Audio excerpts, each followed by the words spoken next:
Hey, how are you guys doing? Welcome to another episode of Fridays Are For Friends. I'm here with an incredible artist and a great friend of mine, Chigo. Tell us a little bit about your soon-to-be released single, Pamela. Man, I just want to go ahead and say, man, I'm finally here. I'm just glad to be here. I'm glad to actually have this conversation. Man, it's crazy. It's great. It's crazy because it's like I'm actually super excited about Pamela. I'm super excited about like the direction in which we're going because I feel like the direction I'm taking is, going to the same direction towards where, Afro R&B, Afro beats, Afro fusion is going towards. So I'm so excited about it. Funny enough, it was like I think I wrote it like a year ago, and in between that, this and everything, we got caught up in a lot of projects that we were writing for other people, and then it was just kind of like something I had to go and revisit.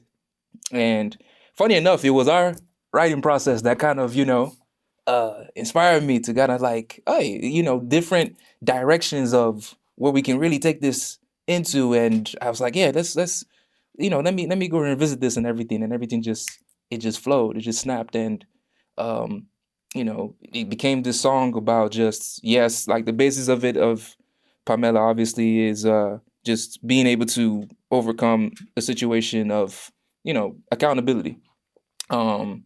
It's not just a typical love song and everything, but it definitely is about a situation about like accountability, just being able to go ahead and like self-realization, and you put it behind a catchy tune, and basically you get you get something. So yeah, And man. how has your music been influenced by your upbringing in Nigeria?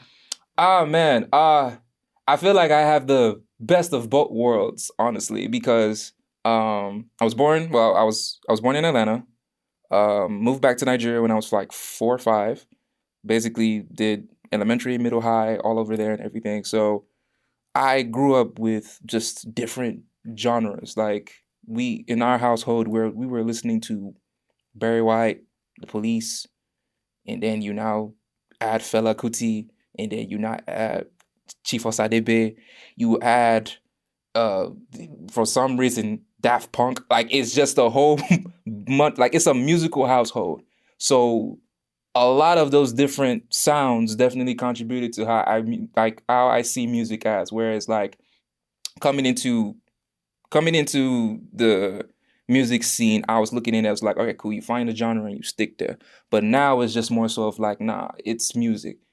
And the point of it is to go ahead and make good music. Now, Afro is my basis. This is where I started from. This is like my culture that I'm including in it. But the good thing about Afrobeat is it's really it's the granddaddy out of here. Like, there's no type of culture that you can't go ahead and put Afrobeat that, people won't go ahead and sing and dance and vibe to. So how do we take those elements to go ahead and incorporate it with the type of music that we listen to today? Like, how do we want to go ahead and feel? And I feel like that's the type of direction I want to take my music to. So yeah, and ain't nobody, respectfully, I'm just saying, like, ain't nobody got time to go ahead and be listening to music about how you gonna shoot somebody 500 times and then take their wives or something like that, like, and then you go ahead and be like, God gonna judge me. Like, no, we're not gonna do that and everything. Music's supposed to go ahead and make you feel something.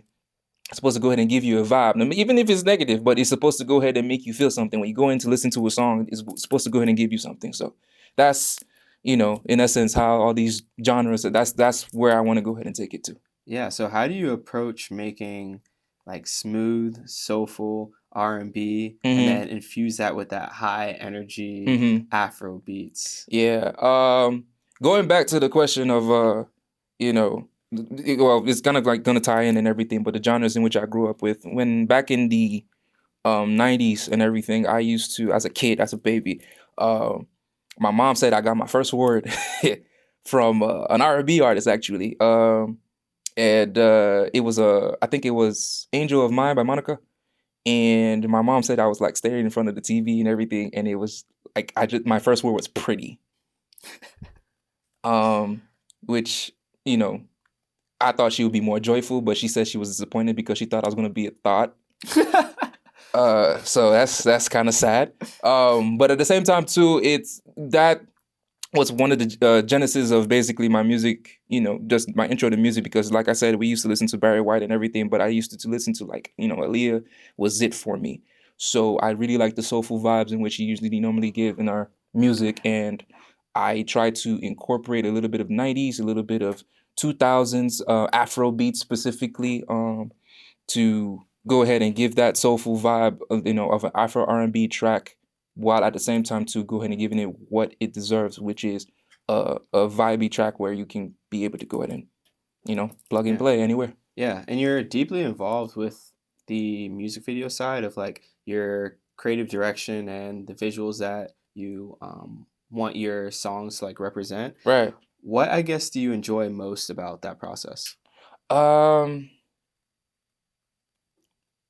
I think the craziest thing is just having stuff in your head, a story in your head, and be able to go ahead and see it live. But I think the most rewarding part of it has to be being able to execute these ideas with my people, with my friends, people that actually have stuck with me, throughout this process, and the fact that they're also a team, part of my team, and I'm also part of their team, and it's like it doesn't feel like a business transaction. Yes, money's involved, but it feels like there are people that are here to actually see it through. So and at the same time too, another thing that helps is having people that want to be creative as well. I feel like a lot of people just want to go ahead and do something just to go ahead and get a buck. It's like, all right, cool, let's just go ahead and let's do a song that's catchy, that's on TikTok. Let's go ahead and basically do that. Yeah, sure. Oh, I saw this little style from, this video on Instagram and everything. Let's just copy it because it's popular. I remember when they first brought the what's the name of that thing? The little off the block.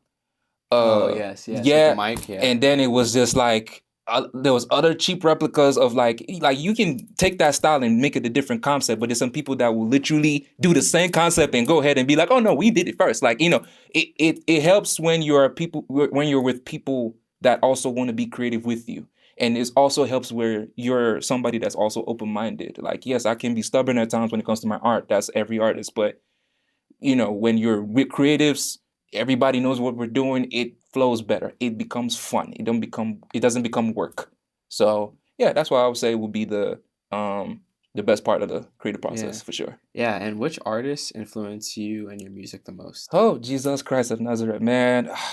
Aaliyah, Chris Brown, this group called Style Plus, uh Barry White, the Police, like Sting back, Daft Punk. Um, who else will I say? DMX. It's a whole blend of just more recently Snow Allegra. It's a whole blend of just different genres of people in which I feel like they align a little bit closer to what I want to do. Her as well. It's like I feel like their purpose is, yes, they come from, people try to go ahead and put them in the box, but I feel like they try to go ahead and push boundaries. They try to go ahead and just give you good music. Like, it doesn't matter what type of genre you do listen to. If you're a hip hop head, but you hear maybe a Chris Brown song that's full on R&B, you're gonna listen. If you are a Afrobeat head, but you hear Celine Dion, so, like, at the end of the day, good music is good music, and that's the point in which I want to make. Yes, I am using the Afrobeat crutch as my, to prepare myself forward, but that's the whole point. I want to be able to go in and provide music, like good music, to whoever. My music is for everybody. My music is for your mom, your dad, your sister, your brother, the dude from what you call it, from O Block, the dude from what you call it, Zone 6. It don't matter. Like, my music is for everybody. It's for everybody to enjoy. I want to get to a point where it's kind of like everybody can listen to it. It doesn't, the only thing that's different is probably my language. It's probably maybe sometimes I might speak Igbo, sometimes I might speak Pidgin, but at the end of the day, I still want it to be like, it's good music. Okay, cool, I can vibe to this. And Yeah. that's the whole point. And can you walk us through the process of your songwriting process when Mhm. you're normally making music? I feel like the most important thing about it, when anybody wants to make a song as an artist, when you want to go ahead and make a song, first of all, make sure that whatever instrumentation or whatever you want to go ahead and use as far as like sound, make sure the sound speaks to you. And what I mean by that is make sure it's something that you can see yourself listening to, like you would enjoy listening to yourself. There's a lot of times in which I hear a lot of people talk about, yeah, I made this song, yeah, I put in the work for it, but I really don't want to hear it anymore, and I don't feel like this is going to be popping and everything. And I ask them, it's like, why did you bring it out in the first place? If you are not proud of it, at all, why would you even put that out in the world for something that you're not proud of? Regardless if it goes number one, why would you go ahead and cheat on yourself like that? So that's the most important thing to me. Like I would go into the studio or writing process, what I'm saying, how we do it, just play some sounds. Let's listen to it.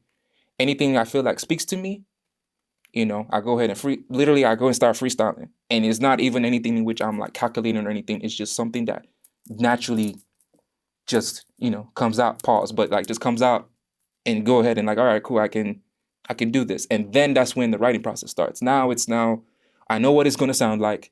I know what it's trying to tell me. How do I go ahead and tell it to people? That's where the writing process comes in. What subjects are we going to go ahead and be talking about? Then, as far as producing, how do we want to go ahead and layer things? I'm always big on, adding, as much layers as I possibly can, background vocals, whatever it is it necessary for the song? All that kind of stuff. So that's a whole bowl of soup in which I'm basically trying to go ahead and prepare. But the main important thing is, and I can't emphasize this enough, you have to make sure you have to make sure this music speaks to you. If you're not going to be able to listen to this song in your car, like just on a rent, like nobody has to force you. You're not trying to play it for a DJ, trying to tell a DJ to play a song in the club or anything, stuff like that. Like if you're not being able to bump it to yourself, you're not going to be able to, like, there's nothing you're going to do. And that's, no matter how successful the song is and everything, you're going to be cheating yourself. Yeah, totally agree. And where do you see the future of Afro R&B and Afro fusion headed? Oh, we're going crazy. It's going to be like, I feel like the funniest part about Afrobeat is it's always been here. It never went anywhere. It was just a matter of time for, some other cultures to go ahead and catch on, but it was still here. Same thing with Latin music, same thing. Like I feel like those are, basically our cousins as far like when it comes to structure of how songs are being written and produced. I feel like that's the same situation. I feel like the way the world is trying to go, like, we got too many problems though. Let me say in pidgin, we get too much wahala. Wahala is just everywhere. So we're trying to go ahead and get into something that go ahead and makes us feel good, makes us vibe, you know what I'm saying? Like whatever message we want trying to go and convey, people want music that go ahead and be able to speak to it. So the trajectory of where Afrobeat is here to stay. It's on a global scale. Yeah.